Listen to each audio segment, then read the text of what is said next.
Hello, everyone. Okay, back in the closet.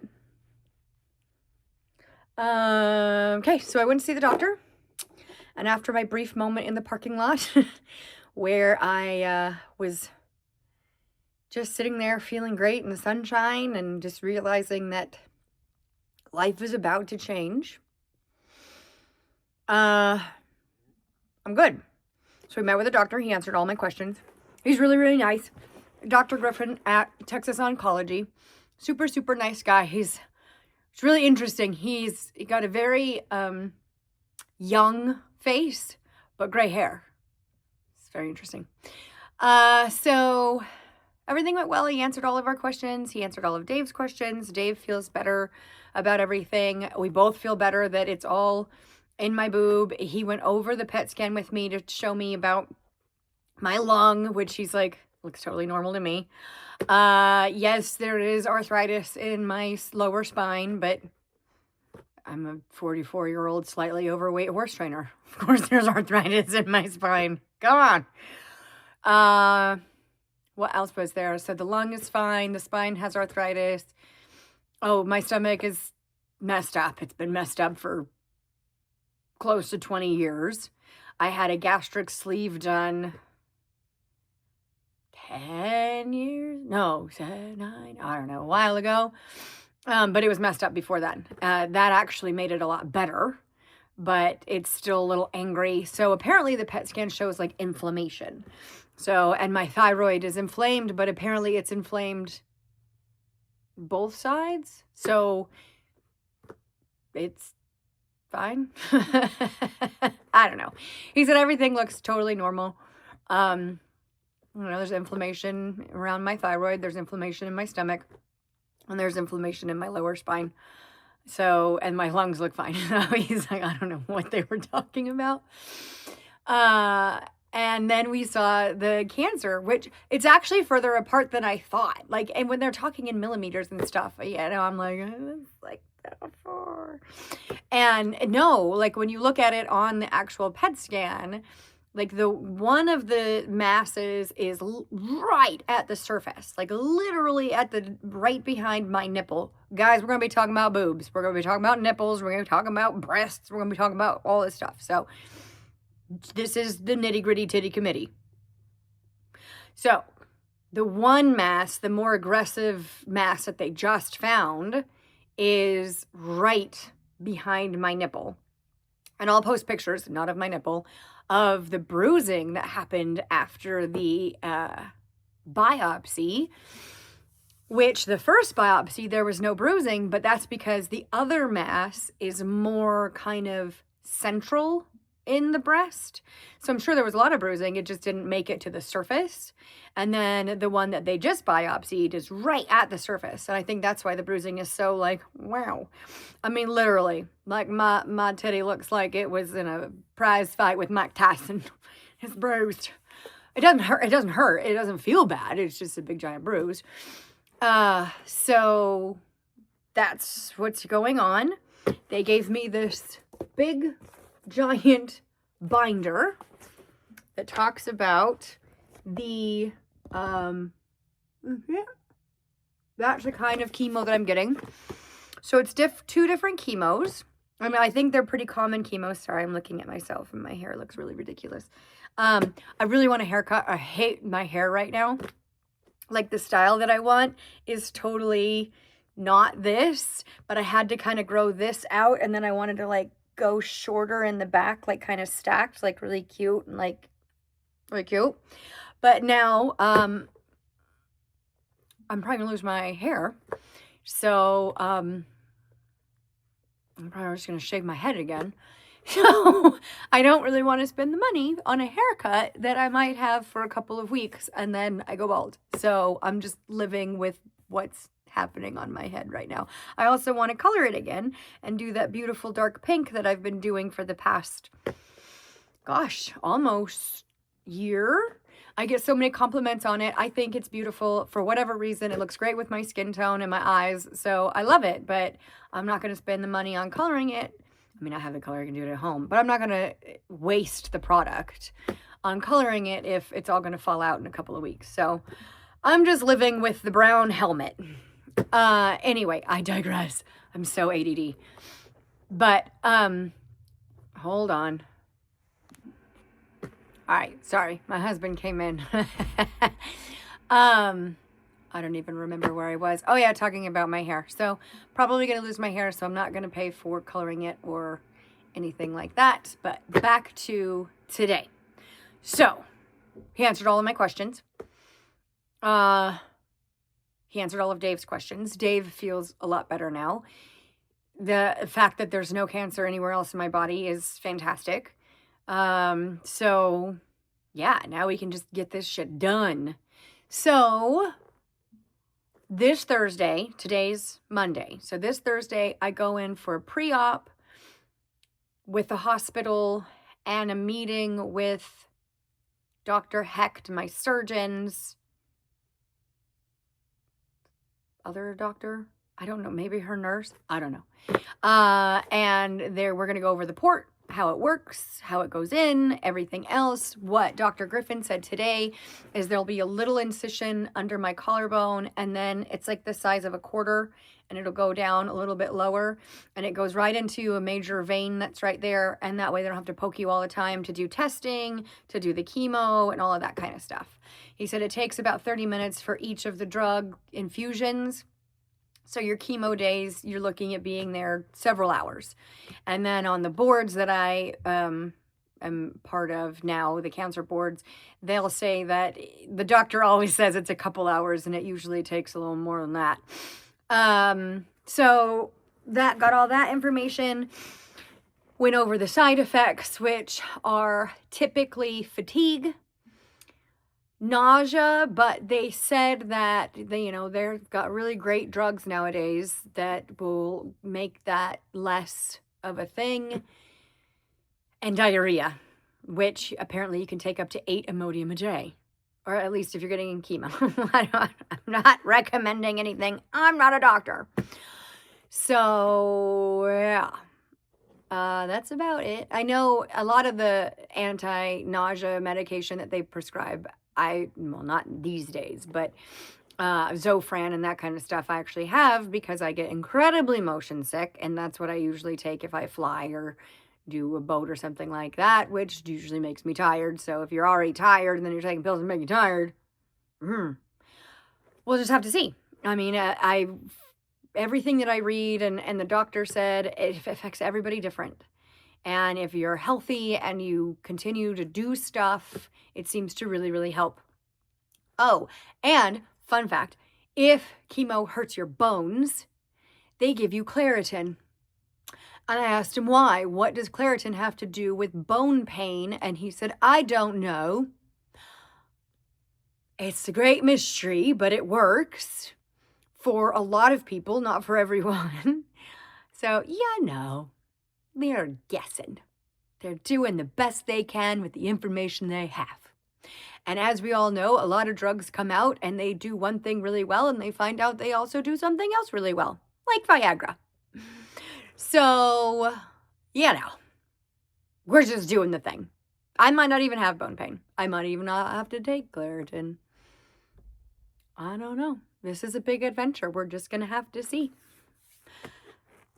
So I meet with the doctor and the hospital on Thursday, and then I go to a horse show, Sooner State Spring Premiere, on Tuesday or Wednesday, and then we get home Sunday evening, and then Monday the 16th, I get the port put in. So we'll do that, and then the doctor said sometimes they'll start chemo the same day they put the port in. I don't think that's the case, because he said sometimes that happens, but I don't know that that's going to happen. I imagine I will get that information over the next 2 weeks. I'm hoping I don't know if they let you choose your days. I'm hoping if they do let you choose your days, even though probably everybody requests Friday, I'm going to request Friday because they say you still feel good the day of and sometimes the next day. So that means if I do it Friday afternoon, I could work horses in the morning, or if I do it in the morning, I can leave there, I can go work horses, go do my Friday evening lessons, do my Saturday morning lessons and work horses, and then have the rest of Saturday, Sunday, and Monday off. And then Tuesday is my big lesson day. So hopefully by then I'm feeling great. I mean, I hope I feel great like the whole time. I hope it's just like I get a little tired or something on Sunday, good to go. I'm really not expecting a huge thing. I'm expecting to be all right. So yeah, we'll just have to see how that goes and if they let me request my day and that kind of stuff. So I don't know, but that's the plan. We get the port in on the 16th. We have a pre-op and stuff on Thursday. It's an outpatient thing. It's just like but they do, I think, sedate you. It's not an anesthesia thing. I think they just sedate you and then they do the thing. And they already sent medications to my pharmacy. An antibiotic is just a preemptive in case I get a fever over 100.4. A anti-nausea. Something else. I don't remember. Oh, and then they have a really cool thing. So to keep your blood count from going low, they put a patch on you if your insurance covers it. And the patch just sits on you. And after 24 hours after the infusion, it gives you a shot, basically, of something that boosts your blood count and that kind of stuff. And he said that really helps if your insurance covers it. If it doesn't cover it, then you have to go there and they give you the shot. I mean, it covers the shot, but the little thingy, that sounds cool. And then you don't have to go in and it just like does it. Ba-bam. So that was a really cool thing that I learned today. And everything else, I think, it's all stuff that I've kind of read and researched. Kelly's friend got my PET scan and her reaction was like, this is the best news we could have expected. This is fantastic. It hasn't spread. Everything looks good. Like, this is outstanding.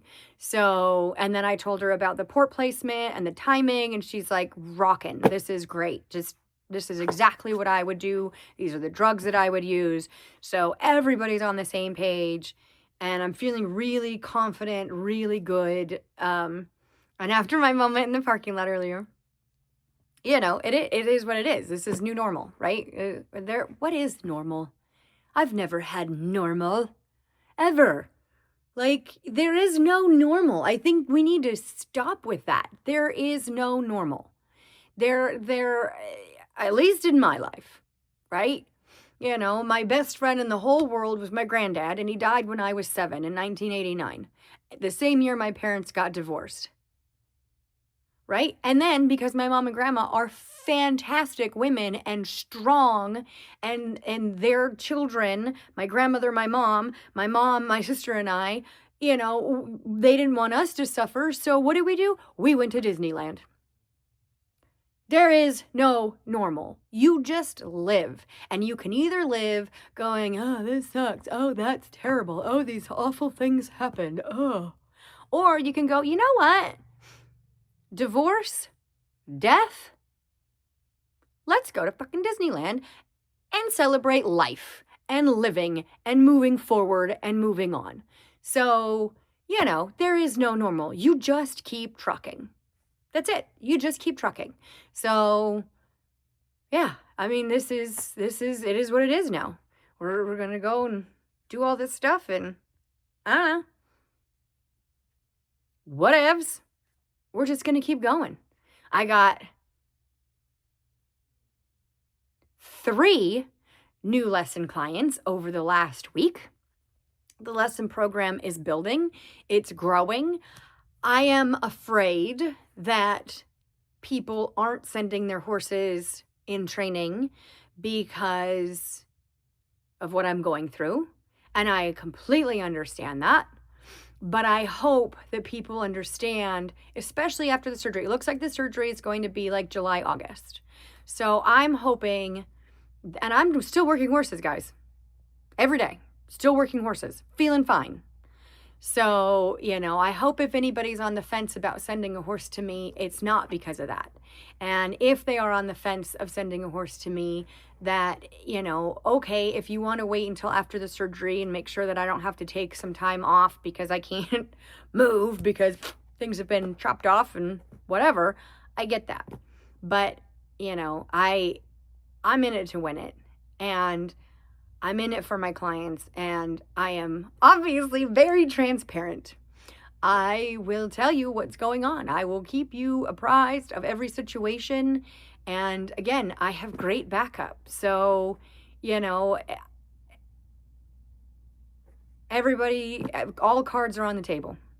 So, you know, I'm still taking horses in training. I'm still building the lesson program. Like I said, I just got 3 new ones this week and I'm super excited about them. They are so cool. I have an adult, several new kids. I'm so excited.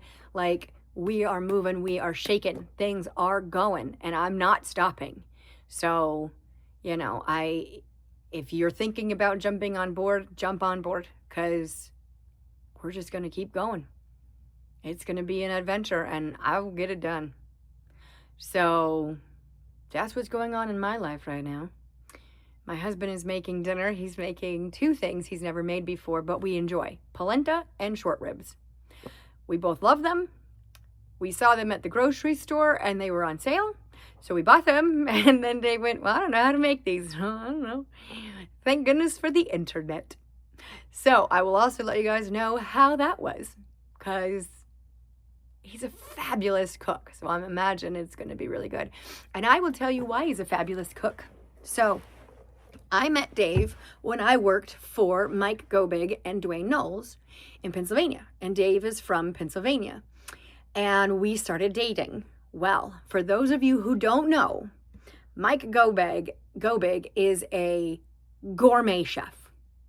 I mean, a fabulous, fabulous chef. And when they would have get-togethers, Mike would cook, and Dave was blown away. The other thing that happened when I worked for them is they like good food.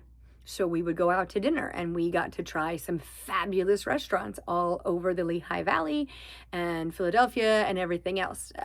Dave was born and raised there and had never been to any of these restaurants. So he began to appreciate really good food way back in 2008 when we first started dating.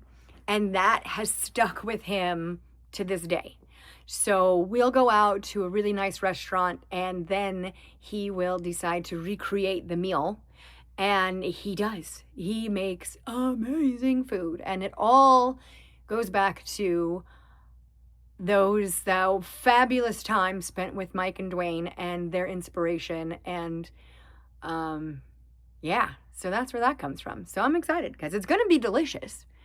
He was a little nervous about it, but it's gonna be delicious. I tasted some.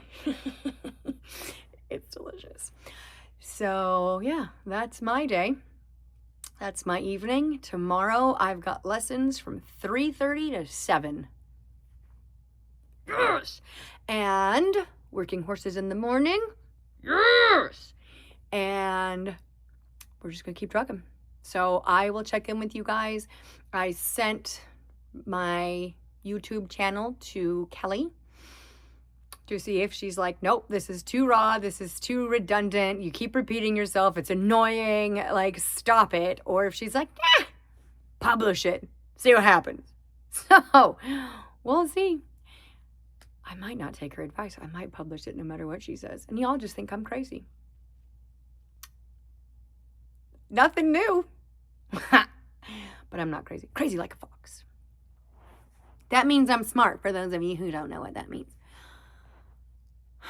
I think that's it. That's all the rambling I have today. So I'll talk to you guys soon.